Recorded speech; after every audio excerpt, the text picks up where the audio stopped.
podcast that exposes the dark underbelly of the med spa industry. Oh yeah. Dun dun dun. Yeah. I'm Catherine. Kristen. Thanks for being with us. Yeah, happy to have you here. Today we are going to talk about the cutthroat, catty, and downright unethical ways that med spas stay on top. Yeah, it's a ugly business, that's for sure. It is. Yeah. Because let's be real, medical aesthetics is not just about beauty, it's about competition. Yes, and making money. And making money. And when you have competition, you have shady shit. Shady shit. Lots of shady shit going on. And we're here to talk about it. Yes, we are. Yeah. Let's get into it. Do it. So let's start with one of the biggest ways med spa owners can kind of falsify their image, so to speak. Mm-hmm. Google reviews. Oh, the Google reviews. The fake Google reviews. The much needed Google reviews. For SEO purposes, yes, much needed. Yes, we are not here to take away from the importance of reviews. We're here to just make you aware that some of them are fake. A lot of them. Yeah, most of them. Kind of all of them. Right. How do you know they're fake, Catherine? Well, I tell you what, when I look at a med spa and they have 500 5-star reviews and 0 bad reviews, it's a little sus. Yeah. It's a little sus. Because let's face it, there's going to be a Karen at some point. There's always a Karen. There's always somebody that's not going to be pleased with their outfit. Started. Yes. So if you have a whole bunch, and I would also look at the dates that they're posted. If you have a bunch of them that are posted really close together, or on the same day, or if maybe look at the other reviews that particular individual has posted. If they only posted the one review, right, there's a chance it's a fake account. Totally.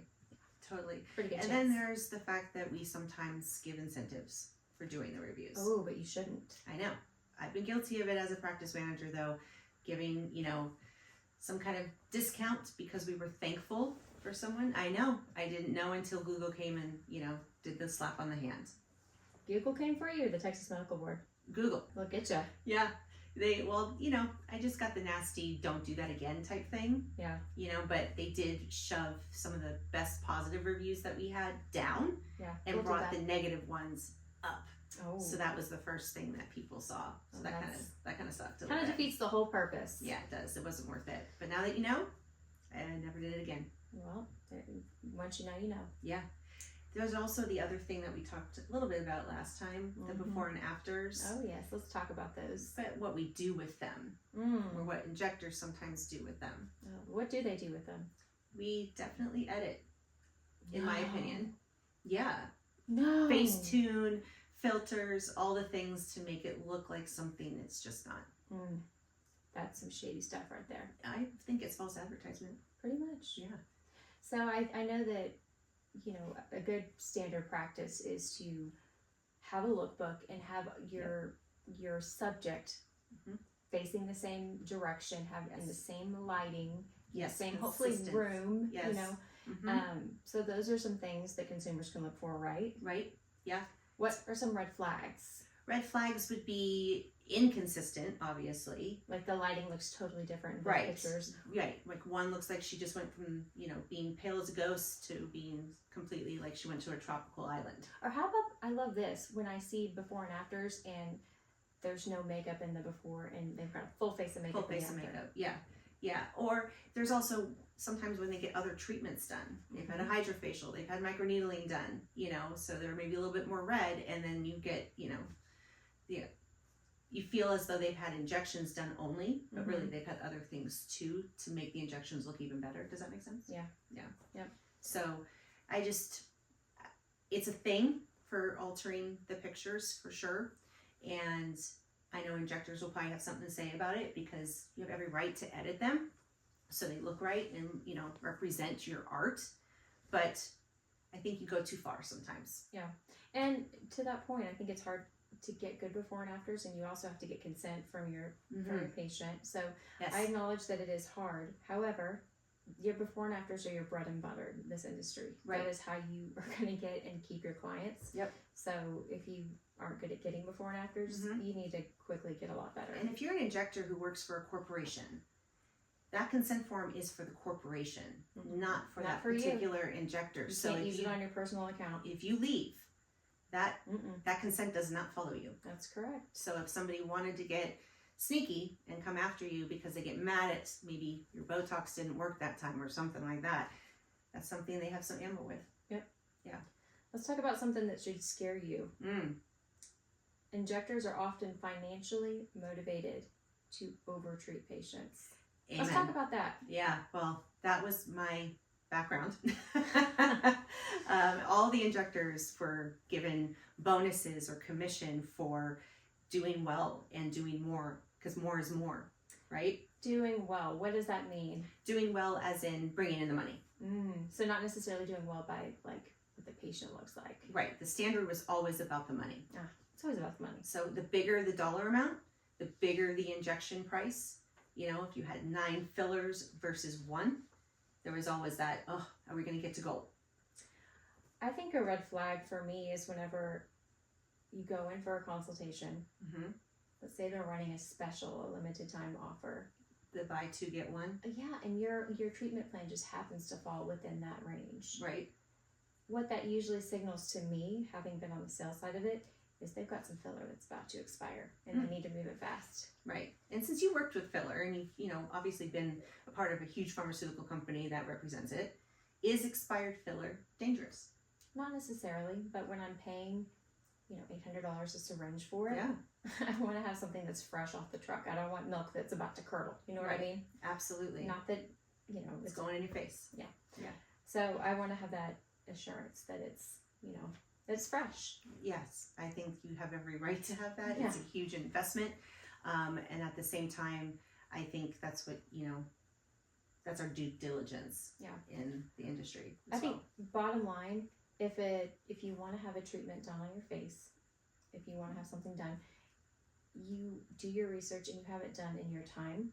Whether, you know, you don't need to go in and do these buy 2 get 1 free or, you know, like this limited time offer. Don't do the Groupons. Yeah. Oh God, don't ever do Groupon. Don't ever. And if you're out there thinking you need to do Groupons to get the people to see you or come into you, you are only devaluing what you do. Yeah. Honestly. You get the worst customers from Groupon. Seriously, if you want to pain in the ass. And I'm sorry, if you're a Groupon customer, that's fine. But if you're getting Groupon for your Botox, honey, we need to talk. Groupon for anything that enters your body is normally not a good thing. Not good. Yeah, no. This is your body we're talking about. Yeah, for sure. So just buyer beware. You get what you pay for, right? Yes. Yeah. And you shouldn't have to haggle. You shouldn't have to, you know, sit there and do price wars and all of that, you know. I feel like this has become a very heavily discount-driven industry. Yeah, because the competition is real. There's so much competition. Yep. But I think that's been nothing but detrimental to the artistry of it and to the safety of it. Yes, absolutely. It's taken away from what we're really here to do, which is truly a mental health, right? We're here to make people look good, feel good, right? And it takes it back to the whole numbers game. And so back to the mental health and numbers. So if an injector doesn't like the way a med spa owner operates, like maybe they're doing some of this shady stuff, you know, or they're running all these specials and pressuring them to upsell every single patient, why don't they just leave that clinic and go to another one? It's a great question. And you would think being a jumper could just be an easy thing. Well, it's not in a lot of ways because of that non-compete that a lot of owners and medical directors want to, you know, throw out there because they're afraid of business leaving and going somewhere else. Yeah. You know, and let's be honest, if you find a good injector, you're going to follow him, as you should. As you should, yes. As you should, absolutely. But the whole project of going to a new office is not easy. I've seen it. It's detrimental. You're always going to lose some clients. Some of them are just not going to want to go to yet another place. And then they are not wondering, they're wondering why you're not happy. Why are you moving? What was going on? Maybe you're the problem if you're jumping around. Absolutely. Yeah. Absolutely. So there's so much more to it that it's just easier to stay. And a lot of the times, and I know I can get a lot of injectors, you know, high-fiving me to this, they don't have the voice they should have. So they just stay quiet, stay complacent. Keep their head down. Do their jobs, and they go home. Yeah. No, it's sad. Sense. It's really sad. Yeah. So Most med spas, I think, do have a non-compete clause in injectors contracts, and while Yes. those are very hard to enforce, seriously, show me one. they're very, very hard to enforce in reality, Mm-hmm. particularly in the state of Texas. If someone's worked at a place for less than 2 years, I believe, it doesn't matter. Right. Somebody comes at you with they're coming at you with threats of a lawsuit. It's going to make your butthole pucker a little bit. Absolutely, the word just kind of sends chills, you know. Even as an esthetician, you know, I didn't love that feeling. But unless you have such a huge clientele that is going to financially affect a huge corporation or even a mom and pop, there's going to be more legal fees than there would actual, you know, slap on the hand, you took my business, you know. Again, show me a successful non-compete. That's what I would love to. It's a scare tactic. Let's just call it what it is. But even, you know, even if non-competes, which you really can't, let's be honest, enforce those, med spa owners can retaliate. Absolutely, and they do. And how do they retaliate? Oh, word of mouth, first of all, you know. They talk in that social media. Yes. You know, they'll make little jabs, they'll make comments, and then they'll watch, you know, the competition, basically. Like if you're running that special, they might run an even better one. You know, they're gonna overly do it with the new injector, you know, looking like they support that person more. It's a dirty needle. That it is. Like how I did that? Yeah. I love it. Yeah. So let's talk about what consumers need to watch out for. Yeah. Number one, be skeptical of time-sensitive deals. Absolutely. Because again, expired product isn't necessarily dangerous, but when you are spending the type of money you want to get a clean new. Or even as an injector asking for someone to spend that type of money. I don't care how many points they have with rewards and all of that. I think it's disrespectful to put something in your body that is expired. Two, don't let an injector overfill your face. Oh, God. If you have an injector that won't tell you no, or continually is pressuring you to add more and more syringes. It's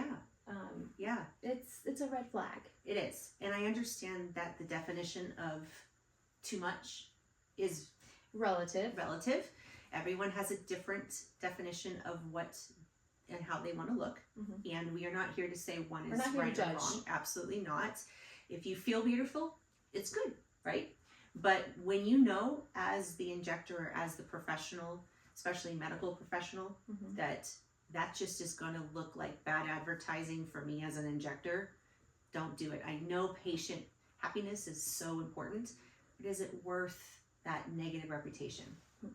I don't think so. Three, be wary of fake reviews. We already kind of touched on this, but I mean, look and see if there's any negative reviews. Look at the dates. Look at who's posting the reviews. I would look for some bad reviews. If there's not a couple of you know, negative, and look at how the owners respond to the negative reviews. Yes, are they responding? Because that's huge. And in a respectful way. Yes. Trying to make it right. Yes. Even if the person's crazy. Yes. I've had to do that a few times. You know, you just kind of have to swallow your pride, but show the world that, you know what, we're here to make it right versus keep the argument going. So that's another way. And then finally, I think number 4 is trust your gut. Absolutely. You just kind of know when you're in there and you feel like something's a little pushy or a little salesy, it just doesn't feel right. Yep. Trust your gut. Right. It's not going to steer you wrong. Yep. And same goes for the providers out there. You know, I'm always going to be a huge advocate for the providers. Yes. That's just kind of who I am and the role that I have been in, and you'll get to know me. I feel as though I am nothing without my team. That's just kind of how I roll and how I've been successful. But the injectors out there, you've got to learn to control that room. You are the professional in that room. You stay that way and you maintain that control from start to finish. And I really want to just say, you know, managers should be supporting you with that. It's not the patient who should be in control. So final thoughts. The aesthetics industry is a very competitive place. Yeah, it's also very mean at times. Yes, it is. But the competition should never be at the expense of patient safety. Never. Absolutely not. And the integrity of our providers is also extremely important as well. Yep. Yeah. That's why we're here. That's Yeah, why we started this podcast, Behind the Dirty Needle, because we think you guys deserve to know what's going on. Yep. And we want you to be armed and equipped with all of the tools and resources you need to fully credential your injector or your and say the things that nobody else really wants to say. We'll talk about it. We're definitely going to talk about it. We got some shit to talk about. Just wait till next week's episode. Yeah, it's going to be good. If you found this eye-opening, please subscribe, like, follow, share with your friends who get aesthetic treatments. They need to hear this stuff. Yeah. And if you're an injector, provider, medical director, whoever you are, front desk, please reach out to us. We would love to have you collaborate with us, hear your stories. We want to know your thoughts. Yeah, we have a lot that's in the making and in the works. So if you want to be a part of it, let us know. Next week, you won't want to miss this episode. We're talking about the biggest lies that med spas tell you to get you to spend thousands of dollars that you don't need to. Yeah, it's next week. Okay. It's like a brand new episode. Cool. It's a full episode. Awesome. Yes. So you won't want to miss it. Yeah. Stay tuned. All right. Thanks, guys. Bye. Bye.